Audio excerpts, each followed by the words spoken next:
Amin, amin. Ya, tepuk tangan bagi Tuhan Yesus. Silakan duduk. Hari ini kita masuk di sesi hati pulih, hati yang pulih. Ya, kita belajar hati yang pulih.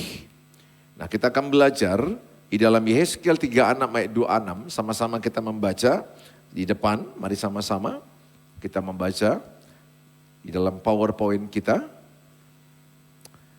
Yehezkiel 36 ayat 26, sama-sama kita baca. 1, 2, ya. Kamu akan kuberikan hati yang baru dan roh yang baru di dalam batinmu. Dan aku akan menjauhkan dari tubuhmu hati yang keras dan kuberikan kepadamu hati yang taat. Coba sama-sama baca lebih semangat ya. Karena perlu ini satu deklarasi hati kita hari ini hati yang baru ya. Mari sama-sama kita baca dengan sekuat-kuatnya. 1, 2, ya. Kamu akan kuberikan hati yang baru dan roh yang baru di dalam batinmu.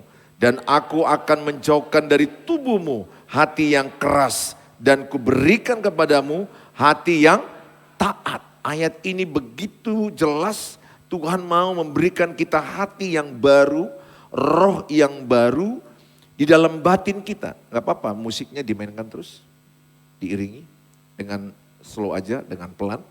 Saya ajak kita sama-sama imani supaya hari ini engkau mengalami satu pemulihan hati.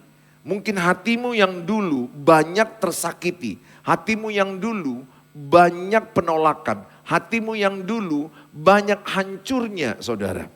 Saudara, kita belajar hari ini supaya Tuhan memberikan kepadamu hati yang baru. Kalau hatimu bersih, maka seluruh kehidupanmu akan bersih. Kalau hatimu buruk, maka seluruh gambaran kehidupanmu akan buruk. Karena seluruhnya bersumber dari hatimu. Kalau hatimu luka, maka engkau mudah melukai orang. Kalau hatimu sakit, maka engkau akan mengatakan kata-kata yang menyakiti orang. Pernahkah engkau mendengar kata-kata yang menyakitimu? Karena dia memiliki hati yang sakit. Saya sudah disembuhkan Tuhan. Sehingga saya memberikan kata-kata kesembuhan kepada orang. Saya sudah dipulihkan. Maka saya memberikan kata-kata pemulihan kepada orang. Bukan aku lagi. Dulu aku pernah melukai orang, menyakiti orang. Sekarang tidak. Kenapa? Saya sudah disembuhkan Tuhan. Ada banyak hati orang yang terluka. Saya datang dan Roh Kudus memakai saya menyembuhkan dia. Kata-kataku menyembuhkan. Kata-kataku memberkati. Kata-kataku memulihkan. Kenapa? Karena aku sudah lebih dahulu dipulihkan Tuhan. Sehingga hari ini berbahagialah engkau dapat sesi ini. Ya, kalau engkau mau mengalami pemulihan hati, hari ini sungguh-sungguh responi setiap kebenaran firman Tuhan. Tuhan bicara kepada orang Israel, hati yang baru, roh yang baru, batinmu akan diperbaharui. Pusat hidupmu itu di batinmu, di hatimu. Ya, kita sama-sama belajar berikutnya. Untuk mencapai rancangan Allah atas manusia, maka Allah mau memulihkan hati manusia terlebih dahulu. Hati yang pulih akan memancarkan kehidupan yang diperkenankan Allah. Jadi Allah ingin memulihkan hatimu dulu, baru engkau dipakai Tuhan. Sangat penting pemulihan hati. Saya tidak hanya satu sesi mengikuti ini.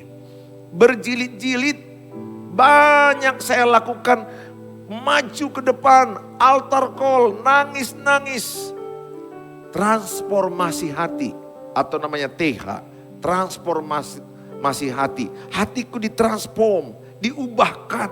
Karena pada masa laluku banyak aku dikecewakan. Masa kecilku aku masih ingat bagaimana aku dipukul, bagaimana aku dibandingkan, bagaimana aku ditolak, bagaimana aku rasanya gak percaya diri. Karena masa kecilku juga masa yang penuh dengan pembandingan, penolakan, dan pemukulan. Tapi saya mau katakan sama saudara, ayah ibu saya pun berasal dari keluarga yang tidak sempurna. Sehingga mereka tersakiti, sehingga mereka menyakiti kami. Dan saya pun ternyata setelah menikah, kupikir udah sembuh. Rupanya aku juga menyakiti Hani dan Jamie. Memukul juga pernah, mungkin 2-3 kali selama mereka hidup. Pernah, saya sakiti. Saya pikir saya sudah sembuh, rupanya masih ada tersakiti yang belum saya selesaikan di alam bawah sadar saya. Dengan saya deklarasi, saya mengaku sama Tuhan, saya dilepaskan, sudah bertahun-tahun. Bentak pun gak pernah sama anak saya. Suara nada saya tinggi pun gak pernah. Sama istri saya pun udah bertahun-tahun, suara saya nada tinggi pun tidak. Saya mengasihi istri saya mengasihi anak-anak saya mengasihi sesama. Kenapa? Karena Tuhan lebih dahulu memulihkan hatiku. Rasakan nanti pemulihan hatimu ya. Saya berdoa hari ini engkau dilawat Tuhan mengalami pemulihan hati. Berikutnya, mengapa Allah mau memulihkan hati manusia? Yang pertama, hati adalah pusat hidup manusia. Hati adalah pusat hidup manusia, saudara. Jadi segala sesuatu itu adalah dimulai dari hatimu. Hatimu. Maka ketika engkau tersakiti, yang tersakiti itu adalah hatimu. Maka kalau saya bisa menggambarkan, ya poin kedua juga dikatakan adalah dikatakan hati bisa tercemar. Hati bisa tercemar. Slide berikutnya. Hati adalah pusat hidup manusia. Baik atau buruknya sikap dan tindakan manusia ditentukan oleh hatinya. Hati yang bersih memancarkan kehidupan. Hati yang cemar merusak kehidupan. Seperti air mencerminkan wajah, demikianlah hati manusia mencerminkan manusia itu. Maka 1 Samuel 16 ayat 7 berkata, Tuhan melihat hatimu. Tuhan tidak melihat penampilanmu. Kenapa Tuhan lihat hati kita? Karena hati kita inilah pusat kehidupan. Karena hati kita inilah yang menentukan apa yang keluar dari kita.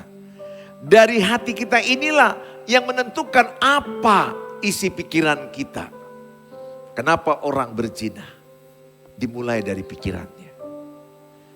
Pikirannya dimulai dari mana? Hatinya.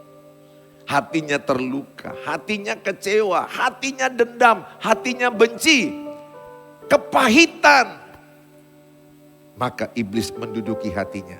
Muncullah pikiran-pikiran jahat, pikiran-pikiran perzinahan, pikiran-pikiran menyakiti orang, pikiran-pikiran membalas kejahatan dengan kejahatan. Kenapa? Karena hati belum disembuhkan. Makanya adik-adikku yang masih muda, saya berdoa engkau menemukan pasanganmu yang sudah sembuh hatinya. Yang sudah pulih hatinya.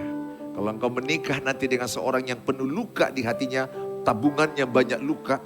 Maka ketika engkau menikah, kau habis dilukai dia. Rupanya kau pun banyak terluka masa lalumu. Maka saling melukai, saling menyerang, saling menyakiti, saling melukai. Saya berdoa engkau mendapatkan pasangan hidupmu kelak. Orang yang sudah hatinya sembuh, hatinya pulih. Kalaupun tidak sempurna, paling tidak dia sudah mengalami satu pemulihan hati, pernah dialami dia. Ya gak cukup hanya sekali ini, kadang-kadang kita butuh kedua, ketiga. Terus saya begitu mengalami bertahap-tahap saudara. Jadi hati adalah pusat hidup manusia. Nah yang kedua, hati bisa tercemar. Sama-sama kita baca 1-2 ya. Sebab dari hati orang timbul segala pikiran jahat. Percabulan, pencurian, pembunuhan, perzinahan, keserakahan, kejahatan, kelicikan, hawa nafsu, iri hati, hujat, kesombongan, kebebalan. Semua hal-hal jahat ini timbul dari dalam dan menajiskan orang. Jadi kalau engkau lihat orang-orang di luar sana ada begal, ada orang yang tawuran. Kota Medan kan lagi marak ini dengan begal. Demon-demon yang anarkis. Kita lihat mungkin orang banyak jatuh dalam perzinahan, banyak jatuh perselingkuhan, banyak jatuh dengan dosa-dosa yang banyak kita lihat, kejahatan, mencuri, segala macam itu, semuanya itu adalah dimulai dari hatinya. Hatinya yang penuh dengan masa lalu yang tidak disembuhkan. Hatinya yang masa lalu penuh disakiti, dikecewakan. Dia tidak bereskan, tidak mengampuni. Dibawanya, maka itu ditunggangi iblis. Dan dia menjadi orang yang berpikiran jahat dan melakukan kejahatan. Jadi apa yang kau pikirkan ditentukan dari hatimu. Dari hatimu akan naik ke pikiranmu dan kepikiranmu akan naik ke perbuatanmu. Makanya kalau kita lihat, oh kenapa ada perempuan bisa menjadi PSK. Apa itu PSK? Iya, melakukan prostitusi. Menjadi pekerja seks komersial. Menjual dirinya. Kenapa? Dia berasal dari keluarga yang hancur. Dia dari keluarga yang penuh disakiti masa kecilnya. Kenapa ada orang lahir gay? Apakah Tuhan menciptakan lahir gay? No. Tuhan memberkati laki-laki dengan perempuan. Tuhan enggak memberkati si Joko dengan si Lamhot. Tidak. Tuhan memberkati Adam dan Hawa. Tapi kenapa mereka seperti itu? Lihat angka LGBT. Amit-amit. Jabang bayi. Ningkatnya bukan main. Ramenya bukan main. Kenapa banyak anak-anak gadis, anak-anak muda jatuh dengan free sex? Kamar kosnya masuk dan melakukan hubungan seks. Kenapa mereka begitu mudah? Kenapa berserakan? Cerita ini banyak. Kenapa? Karena mereka orang yang terluka hatinya. Sehingga hati yang terluka itu adalah tempat iblis berpijak di hatimu. Jadi ketika di hatimu ada luka, itu tempat dia menguasai hidupmu. Pastikan hari ini gak ada luka di hatimu. Izinkan Tuhan memulihkan hatimu. Karena hati pusat kehidupan. Seluruh apa yang kau pikirkan, apa yang akan kau lakukan sangat ditentukan oleh hatimu. Saya rindu hari ini engkau mengalami pemulihan hati saudara. Berikutnya, iblis dapat dengan mudah mencemari hati manusia yang belum pulih. Akibat apa? Akibat dilukai, disakiti, dikhianati, dikecewakan, dihina, ditolak, dilecehkan, dan lain-lain. Sehingga perkataan dan perbuatannya menjadi cemar dan jahat. Banyak orang menjadi jahat karena hatinya apa? Terluka. Karena hatinya terluka. Berikutnya, jika seseorang hatinya tercemar, maka dapat menimbulkan berbagai macam sakit secara fisik dan jiwa. Sebaliknya jika hati seseorang pulih, maka hal itu akan menyehatkan tubuh dan menyegarkan jiwa. Saudara, saya menggambarkan seperti lembaran putih. Inilah hidupmu pada masa engkau lahir, pada masa bayi. Hatimu itu bersih. Tapi ternyata di masa kandungan pun beberapa orang sudah mengalami penolakan. Karena ada orang tua yang rencana menggugurkan anaknya. Umur 3 bulan atau umur 4 bulan pendengaran anak itu sudah berfungsi. Maka ketika ada kalimat dari ayah atau ibunya, kita nggak punya uang, bunuh anak dalam ini. Aborsi. Atau, oh kita sudah terlanjur hubungan seks dan terlanjur hamil. Gugurkan dengan minum jamu. Dia sudah mendengar dia ditolak. Maka sejak masa kandungan dia sudah tertolak. Makanya ada anak payah memeluk mamanya. Payah memeluk bapaknya. Karena dia pernah ingin digugurkan. Rupanya dia minum jamu. Dia minum semuanya. Dia minum segala macam obat penggugur. Enggak gugur. Dia tetap lahir. Di pendengarannya di masa janin, dia sudah dengar bahwa aku pernah mau dibunuh. Dia nggak tahu secara langsung, tapi di alam bawah sadarnya ada kata-kata gugurkan dia. Kita nggak punya uang, kita terlanjur, kita masih mahasiswa. Sehingga anak itu sudah mengalami terluka masa kecilnya. Maka lembaran hati itu sejak masa dalam bayi, masa dalam janin pun dia sudah terluka. Dia lahir, Kemudian dia dibanding-bandingkan. Engkau tidak sepintar abangmu. Dia tertolak lagi. Koyak hatinya. Dia kemudian naik lagi dia ke sekolah. Di sekolah dibilang, dibully lagi oleh teman-temannya. Kau jelek. Kau hitam. Kau begini. Kau pokoknya botak. Entah apa dibully badannya. Tubuhnya dibully. Dia tertolak. Kau miskin. Bapakku kaya. Yang lebih sedih lagi kalau sempat ada temannya kurang kerjaan. Bapakmu tukang kawin. Kan orang tukang jahit kan. Orang tukang jahit. Tukang jamu. Tukang kawin. Sedih loh. Sedih tuh. Makanya sedih tuh. Anak-anak maaf ya. Kalau ada di antaramu lahir dari bapak mama yang bercerai. Itu sangat menyedihkan. Aku yakin luka di hatimu banyak. Sebelum bercerai aja ayah ibumu, itu sudah bertengkarnya di pos.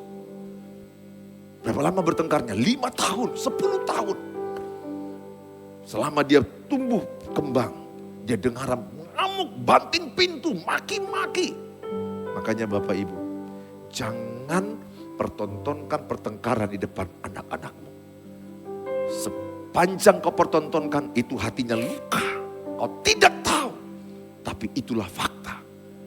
Hatinya tertolak, kecewa, tersakiti. Luka terkoyak-koyak. Ada lagi anak, hanya gara-gara dia lupa. Matikan lampu, matikan air, pukul. Ada lagi anak, hanya gara-gara membuat kesalahan. Ini kisah nyata. Anak itu direndam mukanya sampai ke bak mandi. Ini biasa sama orang Batak, kadang-kadang ada aja yang seperti itu. Bukan hanya dipukul, sampai direndam, mati aja kau. Anak gak tahu untung, dikurung di kamar mandi. Satu kisah nyata di Papua, seorang anak laki-laki. Dia memotong seekor babi ayahnya. Di Papua itu babi itu lebih mahal dari kadang-kadang dari harga yang lain. Berharga sekali, mahal harga seekor babi. Bapaknya pulang dilihat, hitung anak ekor babi. Wah, kurang 1. Kumpulkan semua anak-anaknya ada berapa orang. Siapa yang makan? Ini kisah nyata. Siapa yang makan? Siapa yang jual? Siapa yang mengambil 1 ekor itu? Kalau tidak semua kalian kuhabisi. 1 orang angkat tangan. Aku Pak. Dia gemetar. Ada bapak loh ya. Yang kalau marah bisa pak. Saya aja masa kecil mengalami itu. Tak. Ada kisah nyata seorang teman paramedis pulang dari puskesmas.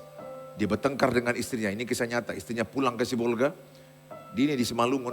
Di daerah Siantar. Pulang dia ke rumah. Anaknya umur 4 dan 6 tahun. Kemudian dia jumpai rumah itu bercelampak seperti tidak rapi. Namanya umur laki-laki dua-duanya 4-6 tahun. Bapaknya marah, dipukuli, disiksa. Nangis-nangis dua-duanya. Pak. Umur 4 tahun, 6 tahun. Gak sadar dia, dituncangnya 1 anak umur 4 tahun. Bercelampak ke dinding, masuk ICU, 3 hari mati.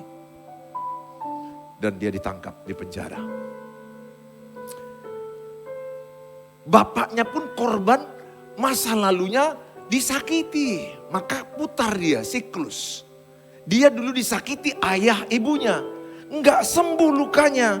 Maka luka yang enggak sembuh ini dikenakannya kepada anaknya. Ketika dia berantem dengan istrinya. Istrinya pulang ke Sibolga.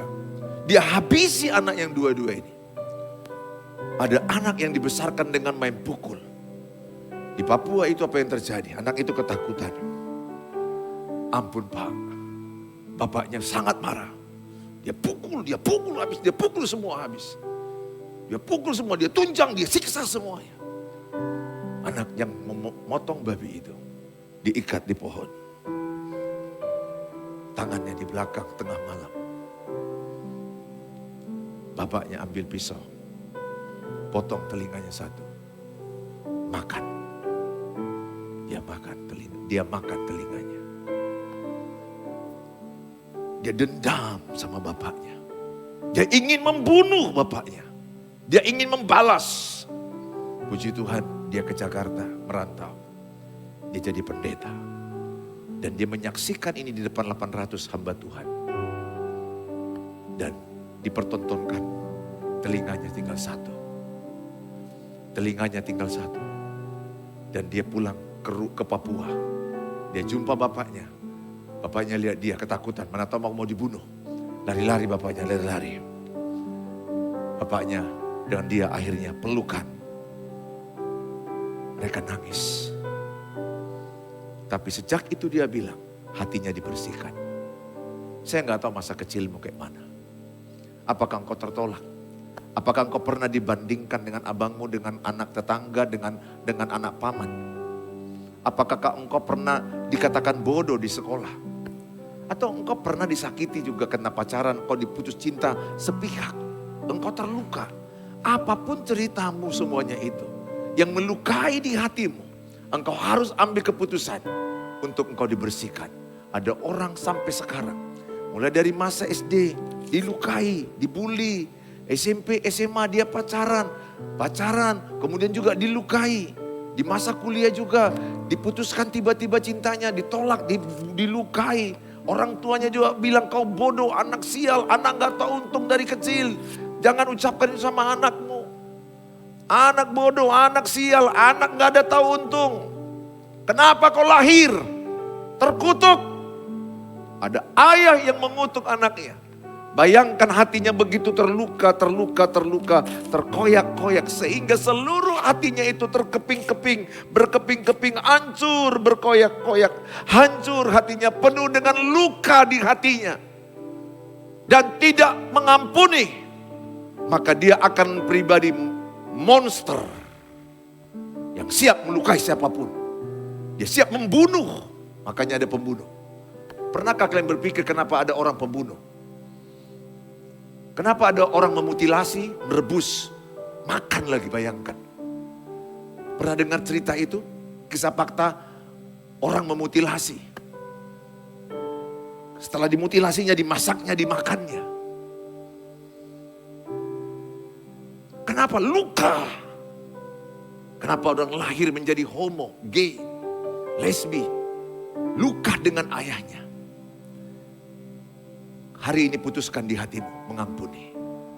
Sesakit hati apa yang kau alami, putuskan engkau mengampuni. Jangan biarkan luka itu menganga. Kalau engkau luka di hatimu, saya pastikan kau melukai orang. Saya bersyukur hatiku disembuhkan Tuhan. Sehingga yang ada di hatiku menyembuhkan orang lain. Hatiku sehat supaya aku menyehatkan orang lain. Hatiku pulih supaya aku bisa memulihkan orang lain. Bagaimana caranya? Bagaimana agar hati kita yang dipulihkan? Yang pertama adalah dikatakan jujur. Jujur. Jujur di hadapan Allah. Akui, aku pernah terluka Tuhan. Aku pernah dikurung di kamar mandi. Aku pernah dikurung di kamar gak dikasih makan. Aku nangis, mungkin engkau umur 6 tahun. Mungkin engkau umur 8 tahun. Mungkin engkau umur kelas 3 SMP, 12-13 tahun. Kau teringat bagaimana mungkin ada di antaramu yang mengalami pelecehan seksual. Mungkin ada di antaramu yang dipasung. Atau mungkin engkau dikopol dengan tali pinggang. Mungkin ada di antaramu, ada yang disambak rambutmu. Sampai begitu menyakitkan seluruh tubuhmu. Mungkin ada di antaramu tidak dikasih masuk ke rumah. Mungkin ada di antaramu kau dibiarkan di luar.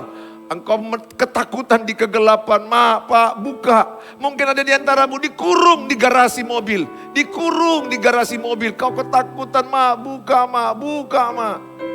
Kau takut dengan gelap dan akhirnya kau lahir menjadi orang takut gelap. Kenapa? Karena kau pernah dibuat di dalam kegelapan. Sehingga kau menjadi pribadi yang tumbuh dengan luka yang begitu banyak. Kata-kata yang berkata, anak sial, anak bodoh, anak terkutuk, untuk kenapa kau lahir? Kau bukan anakku, katanya pula lagi. Ada orang tua, tapi orang tuamu itu adalah korban dari kakek nenekmu. Mengerti ya? Jadi jangan sakiti hati mereka. Mereka pun gak mau buat itu. Saya pun gak mau mukul anak saya waktu itu. Bahkan saya sudah berkhotbah hati Bapa. Tapi saya baru sadar masih ada luka di dalam bawah sadar saya. Belum pulih. Saya doa, saya bersyukur. Sekarang saya bisa merasakan pulih total. Saya disembuhkan Tuhan. Dan saya menang.